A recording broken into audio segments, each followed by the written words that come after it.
Hi guys, welcome to another crafty video on my YouTube channel.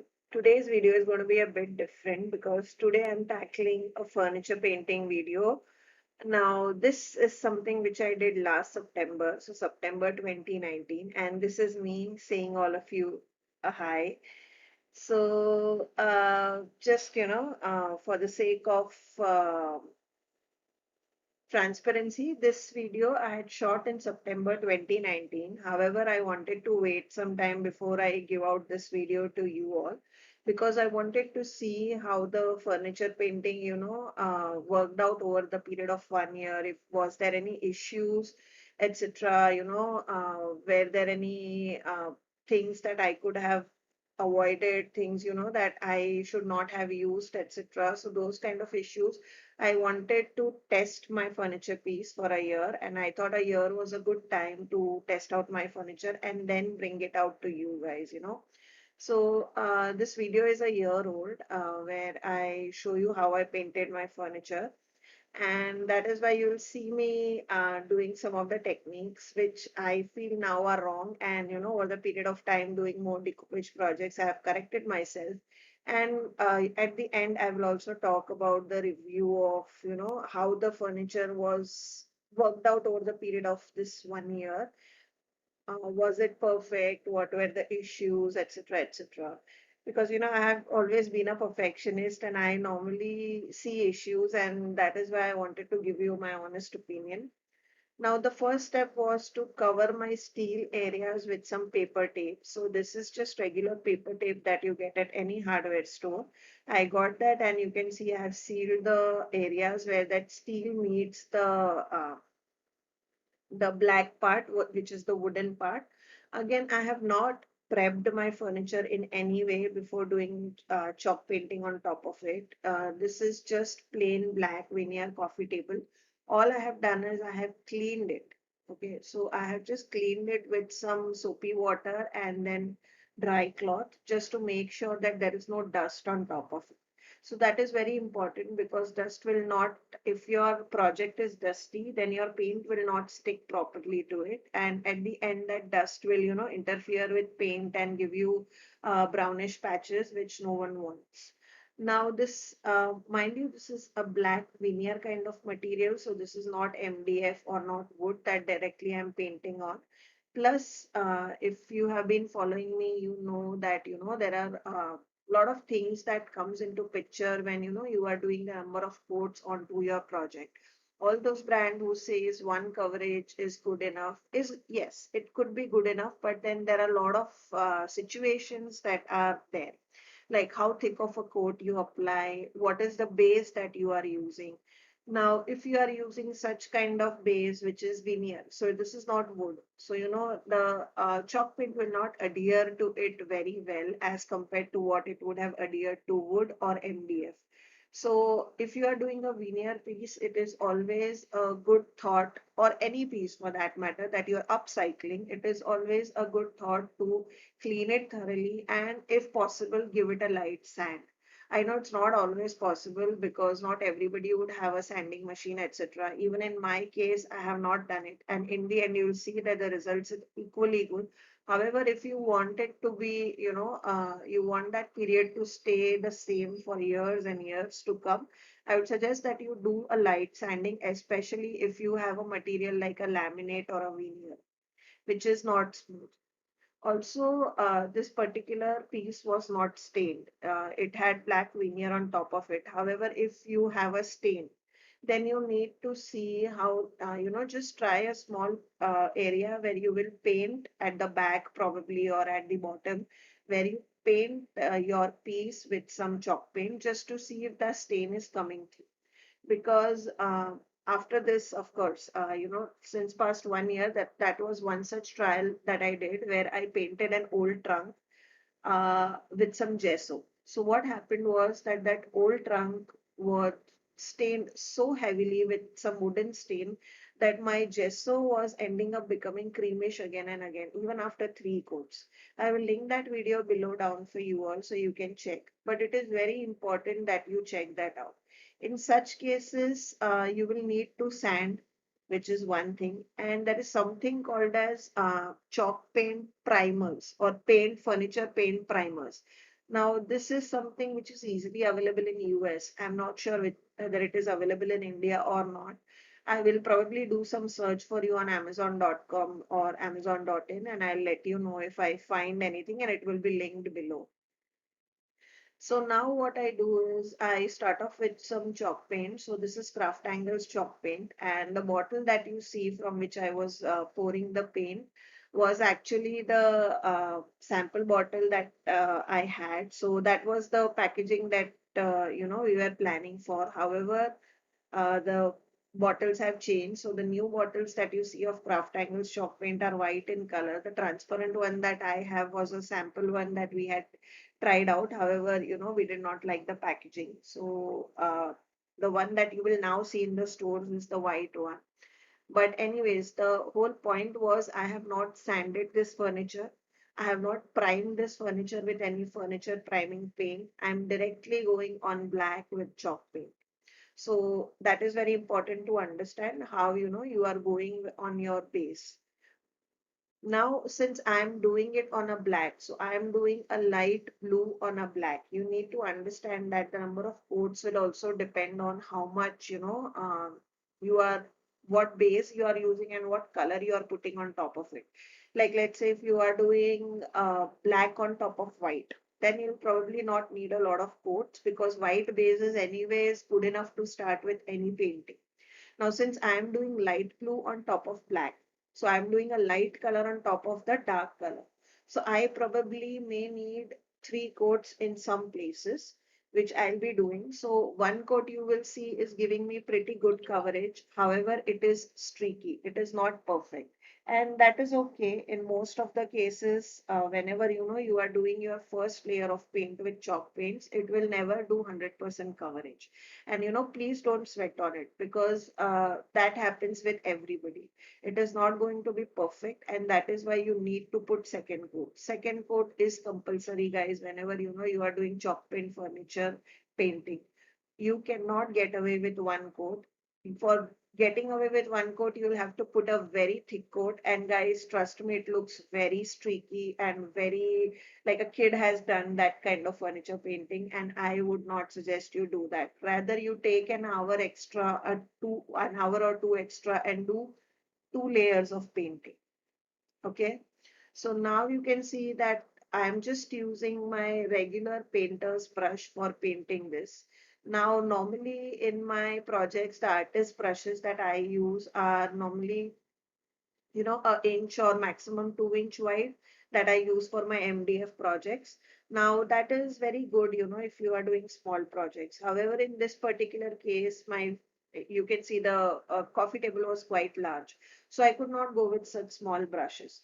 So what I decided was I wanted to give this painter's brush a try. Now, I went to a hardware store. I asked him to show me various, brushes, and he showed me various brushes, and I selected the one which had synthetic brushes. So yes, I know a lot of people love natural bristle brushes for chalk paints. However, I don't, because with natural bristles you get a lot of brush strokes, which again a lot of artists like, but I don't. So that is why I prefer using synthetic bristle brushes. Now, the con with synthetic bristle brushes over the natural brushes is, of course, it does not hold a lot of paint because it is synthetic bristle brushes and the bristles are very smooth. But I am completely okay because, as you can see, I have removed the paint in the plate and I'm going with a very big size brush for the amount of painting that I am doing. So I think this is around 3-inch brush, 2.5, 3-inch brush, I think. So it could hold good enough paint for me to, do my painting. I had no issues with it. So just letting you know that it's not always necessary that you go with what other people are using because, after all, you need to understand why they are using what they are using. And then you need to apply the same thing whether you want to use the same thing in your project. Are you looking for the same effect? Like in my case, I was not looking for that brushstroke effect because after all, in my house, it was more of a nautical theme, sea-based theme hall that I was going for. And I did not want to go for the whole vintage eclectic look where, a lot of brush strokes and all look really cool. So I did not want that brush stroke look. So that is why you see me using a synthetic brush. Again, this is a local brand, guys, so I don't have a brand to give you. This is just a painter's brush that I got from my local hardware shop. I think it was for 50 or 60 bucks, something like that. And just go in your, so what tip I would give you is that go in your shop, hardware shop, tell them that I want some small size painter brushes, like 2 inch, 3 inch, show me in that size. So he'll probably show you a few options. Try, tell him that I want something which is good quality and which will not leave a lot of hair. That is very important. That, it has, the hairs don't come out again and again. Because I have had this issue with camel brushes whenever I do my acrylic painting, and I hate that kind of brushes. And I have rather had really good luck with local brands where, the brushes don't come off, the hair of the brushes don't come off. So just to go out, venture out, go to your local shop, see what they have. Because if once you touch your brushes, you will realize what I'm talking about. Also, when you are looking for the brush, just touch the bristles and see that you are getting the one which is comparatively pliable and whose bristles are comparatively softer. So you want softer bristles if you want no brush look. If you want a brushed look, you want more stiffer bristles in your brush. I hope that give you clarity. And there were a lot of tongue twisters for me in this particular bristles and brushes, but I hope that gave you more clarity. If you have any questions, please feel free to comment below on what query you have. But the thumb rule is smooth brush or smooth painting, you go for synthetic bristles and smooth bristles. If you want more painted effect, you can go for a combination of natural bristles and smooth bristles. So that will give you that brushy kind of an effect. And you can also check up brushes which are slightly stiffer. So that will also give you that brushed kind of a look. So I'm just painting. You can see again for the first coat, what I have done is you can see I have painted it vertically. When you see from the video's perspective, you can see that I have painted vertically. Now it is very important that you paint in one direction. Like for the first coat, you could still get away with doing diagonal painting and all that. But if you are doing diagonal paintings and then on top of it, if you are doing straight painting, it may end up giving you brushstroke, especially if you are very new. So make sure that you go in one direction and in the direction of the grain of the wood. What do I mean by grain of the wood is in the direction the wood design moves. In my particular case, the wood design was moving from in vertical direction, and that is why you see me painting vertical. However, in certain areas where I could not get into the crevices, I have done some horizontal painting as well. But make sure that you do it in one direction, especially if you are very new. Once you get a hang of it and you're confident on how to paint, etc., what amount of pressure is applied on brush, etc., then it is very easy to try out different things and experiment. But for the first time, if you are trying it, try it in one direction only. One thing which I missed out was I did not put any stands on my base. Later on, I could tilt the table and I was able to cover, paint the base. However, don't do the mistakes I did. Add some stands so that, you could also paint the base. That is one mistake that I did. Now, here is the close-up of the certain areas that I was talking about that, not everything was 100% covered even after two paints because I was essentially doing a light painting on a black veneer. So that is why in such areas, what I did was I went with a very light hand and a very thin stroke, guys. So if you know how I paint is and how I tell you guys to paint is do it in thin strokes. Don't go with a very thick layer of paint because that looks ugly, guys. So, go with thin layers of paint, even if that is more effort, and paint it like how I showed you with a very light hand. The top layer needs to be very light. Now here I'm showing you how to do some dry brushing to give that whitewash kind of an effect. So once I was done with 3 coats of paint and it has all dried up, what I wanted to do was I wanted to add some white washing on top of it. And what I did was I took some Craft Angle Snow White chalk paint in my plate. So this is white chalk paint by Craft Angles. And then you can see I take very little amount of paint and I dab it on my paper. And then I go and apply it with very light hand, almost like my brush is just kissing the layer of the wood. So that is how we want to go. You want to go with an extremely light, feather-like pressure on top of your project, and that will give you that whitewash kind of an effect. If you want a more pronounced effect, then you need to apply a little bit more pressure, and you can probably go back with more paint. So, do an experiment on a scrap paper first and see how you find it, how, the brush moves, etc. So do that try. So this is my fourth coat of paint. Like technically I have done 3 coats of paint in some of the areas, and some of the areas I have kept it 2 where the coverage was quite good. And for the fourth coat, I'm going with some white washing, and it is again not a completely covered area. I'm only doing it in certain areas. Now, this is what I wanted to do on top of my project. I wanted to, at the glass, where there is glass, I wanted to create a wood-like effect. So for that, I'm using a veneer. And what I'm doing is this is a sticky, sorry, not veneer, this is sticky vinyl sheet, which I got off with from Amazon. Again, I'll link that below for you guys. And what I'm doing is I'm sticking that on the top of my glass. Now, this is very similar to sticking a wallpaper. However, I never got a lot of tips and tricks on how to stick wallpaper because I did my research before doing this. So I did not get all those tips from one place. And that is why I have made sure that, I have kept those videos where I share with you tips and tricks on how to do this perfectly in this video itself. So there's this one video, you'll know everything. So what I do is once my corners are stuck, so I start from one direction, and once my corner are stuck, my husband is holding the other side of veneer, and what I'm doing is using a credit card or any flat surface, like probably a plastic scale or something like that. I'm making sure that there are no bubbles while sticking the the vinyl to the glass.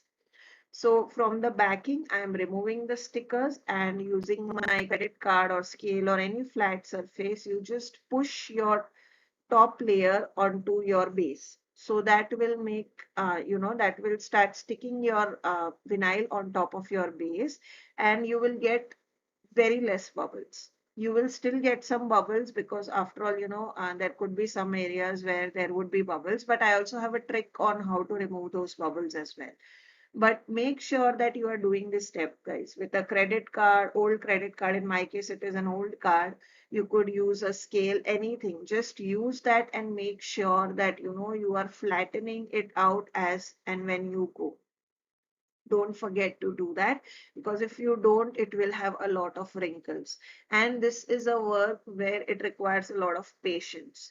So I think this took me almost half an hour, 45 minutes to apply the first layer because I was very new, A, and B, this takes time. You have to make sure that there are not a lot of wrinkles, etc. And try and get a sticky vinyl like how I did, because if you have to get your own glue and everything, that's again another headache, which I'm not sure, if it will stick on glass, etc. Because after all, the non-sticky vinyl, I'm not sure whether they are made for glass or not. So make sure you get one with sticky back like how I did. So I'm going very slowly, as you can see. Even though this is sped up, you can see I'm going very slowly. So go slowly, make sure there are very less wrinkles or bubbles, and try and do it slowly.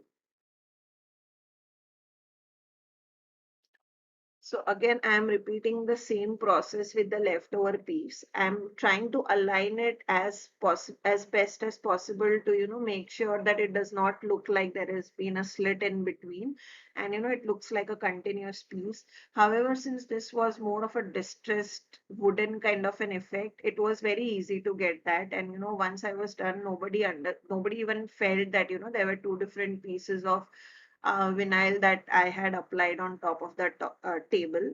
So you can do things like that as well. You can like wherever the seam ends, you can apply the second one. However, you can only do this when you have things like wooden effect or grunge effect or things like that. If you are doing a proper floral pattern, etc., then you need to make sure that you get the vinyl size in such a way that it completely covers your tabletop.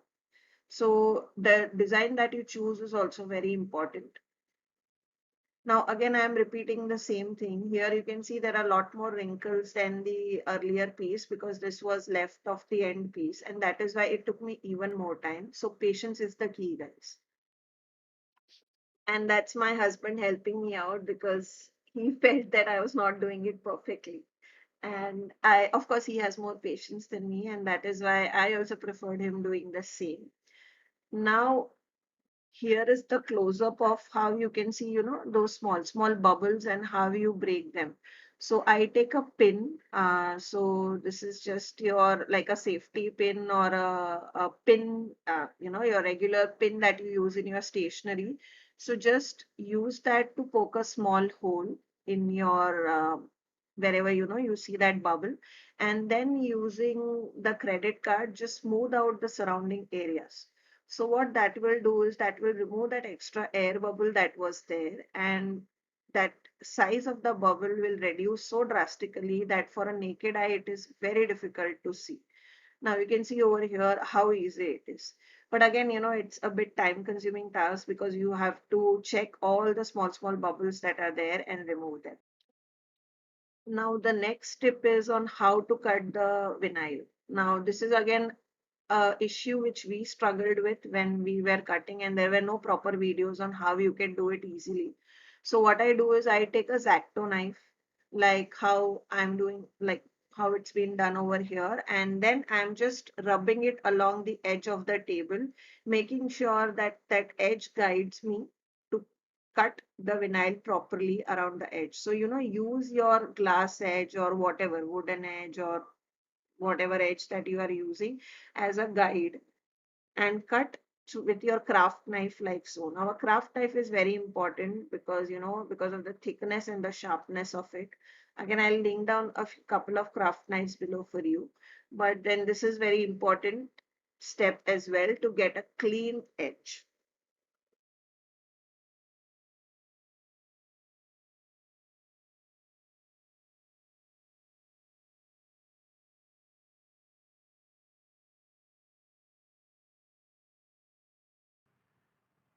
Now for this table makeover, I have used this Aqua.pu varnish. However, because this was the one which was recommended by most of the artists out there in India who were doing decoupage, and I was pretty new to the whole concept. However, once I completed it, since it's been a year now, there are a lot of issues that I found, and I'll go through those with you all.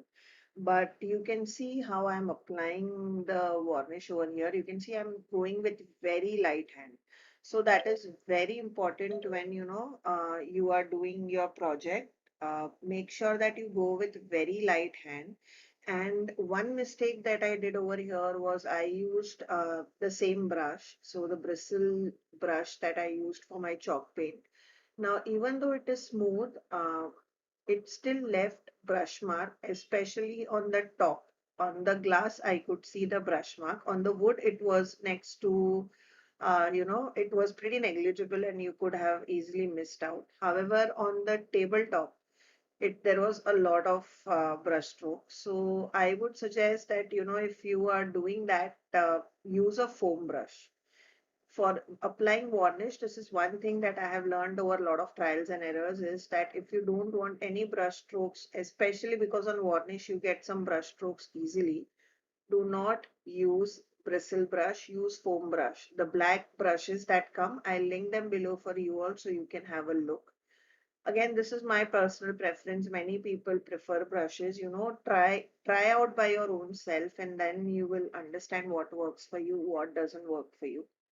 Anyways, on this table, I did 2 coats of varnish, and after the 2 coats, here are what are my feedbacks on the varnish after 1 year.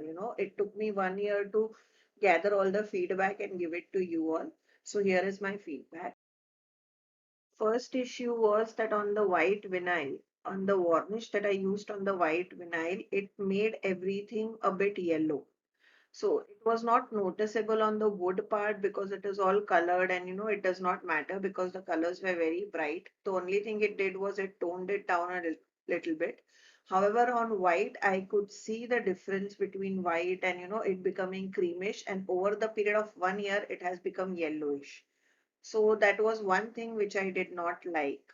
And, I would definitely suggest that if you are doing varnishing on top of a white area, don't go with this particular varnish. Rather go with, actual decoupage varnish that are available in market. Second, of course, there were brush strokes, but I think that brush stroke was rather my issues that, I used this particular brush. Instead, if I could have used foam brush, which I have done in my future projects, I think, there would not have been any brush stroke. However, since I had brushstroke, what happened was this tabletop went through a lot of cleaning, and there was a lot of cleaning that I did, and little bit dirt particles that were there on the tabletop, it used to go in the crevices of those brush strokes, making this table very dull. So you can see at the end when I show you the pictures after 1 year, the tabletop looks really bad. There are a lot of things that were stuck on top of it. It became very dirty over the period of time. So, it did not clean it properly. So if you have a tabletop where, you have to clean it daily, like a coffee table or a dining table, I would suggest you go with the resin rather than resin or resin-like product, which will give you a glass-like finish rather than, using this particular varnish. Third thing that I had issue was that it, even though it says waterproof, which it is in a way, but still if I rub it too hard, the varnish comes off. And you are fine with the kind of waterproofing that it provides if you are into doing decoupage projects. So trust me guys when I say this is a very economical varnish when you are doing decoupage projects. However, if you are doing furnitures which get day-to-day usage, or things like trays in decoupage which may be used day to day, then I will not suggest that you use this varnish. You go for branded varnishes that are available in market because they have more water sustainability than this guy. And another issue that I had was this reacted with alcohol.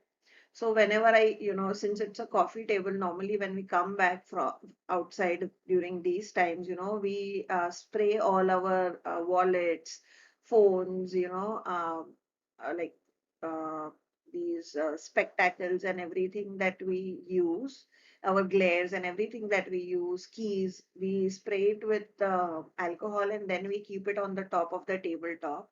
And as soon as we do that, what happens is it leaves that residue behind, and that residue reacts with this particular varnish, and it actually has started eroding the varnish over the period of time. Also, if I used a good glass cleaner, it has started eroding the varnish again. So I don't think it is waterproof or clean proof in that sense.